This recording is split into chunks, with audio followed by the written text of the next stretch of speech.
Bonjour, Daniel Sou, gérant de la société Synovège. Alors, pour vous expliquer, la société Synovège est une filiale de recherche et développement des pépinières Daniel Sou. Alors, j'ai créé cette société pour gérer l'aspect innovation et recherche en génie végétal. Alors, je vais vous parler très brièvement des trois concepts qu'on a mis en place, parce qu'on est dans un programme de produire autrement, vendre autrement, commercialiser autrement. Et en fait, les concepts, bien que ce soit des concepts végétaux, on s'inscrit un petit peu en marge de la pépinière classique et sur des thématiques très éloignées.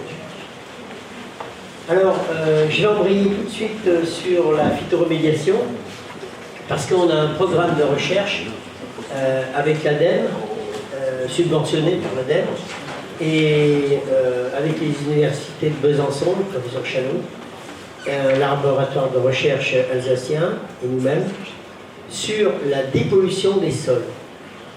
Alors là, on n'est pas dans la dépollution de l'air, on est dans la dépollution des sols, et plus particulièrement des métaux lourds. On ne s'intéresse pas vraiment aux autres polluants, parce qu'ils sont assez faciles à traiter. Les dépolluants organiques, on arrive assez bien à les gérer. Mais la problématique des métaux lourds est beaucoup plus difficile. Alors, on a fait des tests déjà en serre, en hydroponie, pour savoir quels étaient les végétaux et quelle était la capacité d'absorption des métaux lourds par les végétaux. Ces tests étant concluants, on a répondu à un appel à projet de l'ADEME qu'on a remporté. Et c'est une étude qui va durer 3-4 ans. Et le principe, c'est d'absorber, de faire de la phytoextraction et non pas de la phytorétention. Et donc de stocker les métaux lourds dans les branches, dans les troncs, dans le bois, dans les racines, et le moins possible dans les feuilles. Parce que les feuilles tombent et vont, avec le vent, sont transportées et on ne fait que de déplacer les polluants. Voilà. Alors, on utilise effectivement aussi les micro-organismes. On est sur les mycorhizes, parce que les mycorhizes aident à fixer et transforment les métaux lourds. Les métaux lourds qui sont aussi des oligo-éléments, aident à l'absorption des oligo-éléments par les végétaux. Alors notre objectif, c'est de doper la phytoextraction des arbres, de doper cette absorption de métaux lourds. Voilà, alors je ne peux pas vous donner de résultats parce que les analyses ne sont pas encore faites.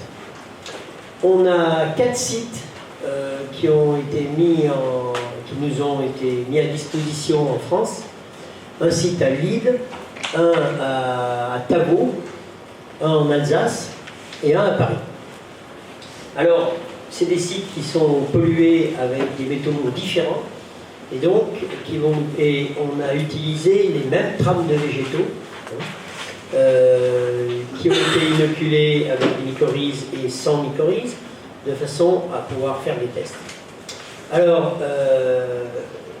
étant donné qu'on n'a encore pas fait d'analyse, je ne peux pas vous parler de résultats. C'est pour ça que je ne vous ai pas amené de PowerPoint. Un autre axe de recherche qu'on a établi, c'est dernièrement, il n'y a pas très longtemps, il y a 3 ans, c'est la biodynamisation des sols. La biodynamisation des sols par les micro-organismes et plus particulièrement, on s'intéresse aux mycorhizes, bien sûr, et par les bactéries. Alors, le concept s'appelle Rhizosol, et il est commercialisé à partir de maintenant. Et il consiste à prélever les micro-organismes d'un sol dans lequel on va planter les arbres, c'est-à-dire le sol du chantier où on va planter les arbres, et pas un autre. À les prélever, à analyser, à sélectionner les bactéries utiles, c'est-à-dire les bactéries fixatrices d'azote, les bactéries solidificatrices de phosphore et les filamenteuses, à les reproduire, les multiplier et à les réinjecter dans le même sol et sur les racines. Alors, bien évidemment, ce concept n'est pas vraiment intéressant pour les sols riches, qui en sont bien pourvus. Il n'y a pas de raison à multiplier les bactéries pour les introduire. Mais dans les sols pauvres, c'est très intéressant. Et ça va même jusqu'à pouvoir mettre en place des plantations sur des sols sans rapport de terre végétale. On va jusque-là. Les sols stériles, pas simplement stériles, ils ne sont jamais vraiment stériles d'ailleurs. Et on peut le faire grâce à un partenariat qu'on a établi avec un laboratoire qui a mis au point des méthodes d'analyse extrêmement performantes, peu coûteuses et très rapides. Sinon, on n'aurait jamais pu mettre ce concept en place. Voilà. Alors, l'objectif, évidemment, c'est d'apporter de l'azote de l'air et d'apporter du phosphore. Il y en a dans tous les sols, on en est bien pourvu, il y en a pratiquement partout en France. Donc ce concept, on l'a mis en place déjà sur pas mal de chantiers expérimentaux.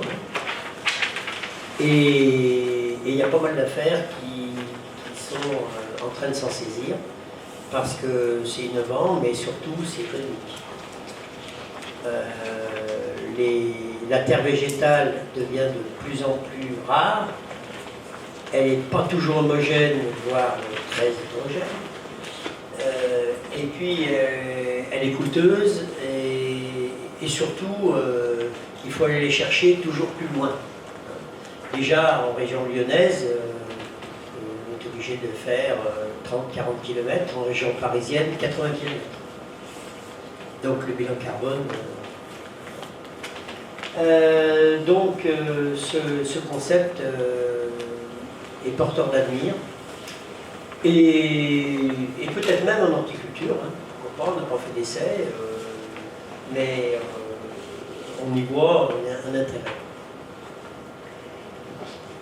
Des questions là-dessus? Si dans un sol il y a des bactéries et qu'elles sont en nombre limité, en général c'est parce qu'elles n'ont pas de quoi se nourrir. Oui. Parce qu'autrement elles prolifèrent d'une manière plus importante. Donc là, si vous faites pousser vos bactéries, vous les développez en nombre et vous les remettez dans le sol, elles n'ont pas plus à se nourrir. Donc comment ça se passe? J'ai pas été à fond dans le détail parce que j'aurais pas beaucoup de temps, je regarde la pendule. Mais effectivement, bactéries ou mycorhizes, c'est la même chose. Si vous n'apportez pas du carbone, vous n'avez aucune chance pour que le sol développe. Et c'est ce qui manque dans les sols qui sont pauvres. Donc, il faut une méthode qui est inscrite là, c'est facile, une méthode d'accompagnement des bactéries. C'est évident. Le carbone, on le trouve sous toutes ses formes. On le trouve sur les déchets végétaux, sur les composts pas trop évolués, composts frais, mais les copeaux, carbone, on le trouve partout. Et notre chance, c'est qu'on peut l'utiliser brut, donc il ne coûte pas cher. Ah oui, là, c'est essentiel d'y apporter du carbone. Voilà. Je vais vous parler d'un autre concept, puisque Synovage est une société de recherche qui a maintenant 10 ans. Et un concept qui a mis longtemps à sortir, mais qui maintenant est en train de se développer, c'est l'utilisation des végétaux pour des besoins de sécurité. Alors, là, on change carrément d'utilisation. On est sur une utilisation qui va jusque... qui intéresse fortement les militaires, mais la police, enfin, toutes les sociétés de sécurité, et puis aujourd'hui, toutes les entreprises qui se font cambrioler en permanence. Et c'est un concept qui s'appelle la culture végétale. Vous en avez peut-être entendu parler. On avait pas mal communiqué il y a 7-8 ans, 10 ans là-dessus. Et puis, moi, ça fait une vingtaine d'années que j'ai ce projet en tête. Et c'était trop tôt, c'était trop précoce. Ça ne pouvait pas prendre. Et puis, il y a 10 ans, ça a intéressé les autorités militaires. J'ai été convoqué à Paris. Ils m'ont acheté un showroom de présentation, le STBFT de Versailles, hein, c'est l'organisme qui teste les produits de sécurité. Et c'était encore un peu trop précurseur. Et puis, il y a 5 ans, ça a commencé à se développer. Et maintenant, ça se développe à fond. Là, j'ai une dizaine de très gros projets, dont 3 ont été faits. Il y en a 3 à faire ce printemps encore, 4. Et ce matin, je n'ai pas assisté à la conférence là, parce que il y avait le groupe Sanofi qui était à la maison pour sécuriser un centre d'études et de recherche qui est chez eux. Alors, là, j'aurais pu vous amener une diapo, hein, parce que j'en avais. Le concept est simple. Il a été imaginé à partir des haies bocagères dans le Charolais pour clôturer les animaux. Le plissage. Le plissage, on coupe la branche en entaille et on la met à l'horizontale et ainsi de suite, et elle reste vivante et elle repousse. J'ai dit, ça c'est un concept intéressant. Et puis j'avais été en Afrique et j'avais vu les clôtures faites avec des acacias, hein, des acacias secs qu'on met couchés comme ça. Ça c'est intéressant aussi. C'est efficace, ça empêche les lions de venir boulever les animaux domestiques. Et j'ai fait travailler un petit peu la cervelle pour enfin trouver une solution de tressage. Et on a tressé les végétaux à 10 cm du sol jusqu'à 1,50 m. Exactement comme on tresse du fil de fer pour en faire du grillage. Hein? Le grillage, c'est des fils horizontaux et verticaux qui sont tressés. Et bien là, il me suffit de tresser à l'horizontale, la nature fait bien les choses, et les jeunes pousses repoussent verticalement. Ils viennent compléter le maillage. Et on fait un maillage végétal. Là, je regrette, j'aurais pu vous amener des diapos éloquentes sur le système. Et ce système, il permet d'éviter de passer dans une haie soi-disant défensive, qu'on appelait les défensives. Les végétaux sont plantés tous les 80 cm, tous les mètres, peu importe. Mais on peut les ouvrir en passant. Si on force et qu'on se met un carton de machine à laver comme le font les gamins dans les yeux, on passe à travers. Or là, ils sont mis à l'horizontale, les branches qui sont tressées poussent et se soudent. Hein? La glycine qui court sur son fil de fer, au bout de quelques années, elle l'a absorbé. Et deux branches de glycine qui poussent l'une contre l'autre se soudent. On voit ça dans la nature partout. Eh bien, là, on a reproduit un maillage végétal en le tressant. Et puis, ben, on a fait évoluer vers toujours plus de sécurité. Et on a intégré dedans du fil de fer, du concertina, du barbelé, pour éviter que les gens viennent couper et rentrer, passer dans la propriété. Et actuellement, on est arrivé à un niveau qui est de 10 à 20 fois supérieur à tous les éléments, les produits de sécurité clôture passive. C'est pas moi qui le dis, c'est l'armée qui a testé. On est 20 fois supérieur en temps de rétention. Hein, en temps de rétention. C'est-à-dire qu'aujourd'hui, il n'y a rien au monde qui résiste plus de 2 minutes. Il faut 2 minutes pour franchir une clôture. Il faut 4 secondes pour sauter une clôture de 2 mètres en treillis soudé. Ça, je l'ai fait dans les caméras de TF1. Donc, voilà, maintenant, nous, on ne peut pas passer par-dessus parce qu'il n'y a pas de portance. On s'enfonce dans les végétaux et ils se referment dessus. Ils sont très épineux. Hein? Et on ne peut pas passer au travers. Ou alors, on met un certain temps, 10 à 20 minutes. Voilà. Alors, cette clôture végétale, maintenant, elle se développe bien. Et heureusement, on est dans une conjoncture difficile. Et bien, la clôture végétale est le produit phare des pépinières sauvages. Et va nous permettre, dans les années à venir, hein, mais déjà ce printemps, de pouvoir pallier le cap difficile de la saison qui est devant nous. Le temps d'efficacité, parce qu'un arbre ça pousse, donc il pousse avant d'être tressé, donc il met combien de temps avant que la clôture elle soit efficace?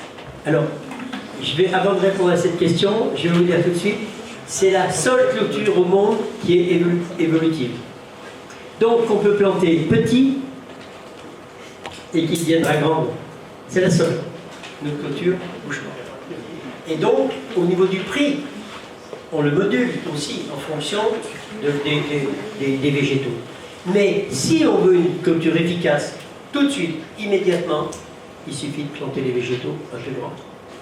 On plante des végétaux de 150-175. Un Poncirus de 150-175, pour le passer, c'est pas possible. C'est pas possible.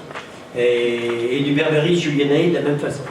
Donc on peut obtenir une efficacité immédiate, mais qui va se renforcer encore dans la pluie.